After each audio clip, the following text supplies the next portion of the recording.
Nova xuntanza de Rianxo en común cos comerciantes da vila para analizar os principais problemas e retos que afronta o sector. A formación política está a desenvolver estes encontros co fin de acabar coa constante perda de tecido comercial e empresarial, especialmente acusada nos últimos anos. Nos últimos anos vimos sufrindo en Rianxo unha perda constante de tecido empresarial e comercial.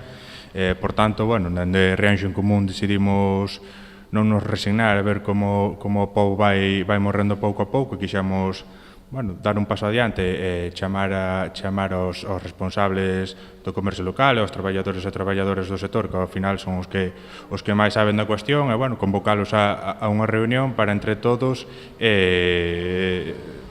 falar da problemática que vivimos e propoñer diversas solucións ou diversas estrategias a seguir e con elas, nos no Consello levar a cabo unha serie de propostas para, na medida posible, revertela. Precisamente, co fin de reverter esta tendencia, Rianxo en Común propón unha serie de liñas de acción enmarcadas no incremento da oferta e a realización de melloras no espazo público e na rede de transportes.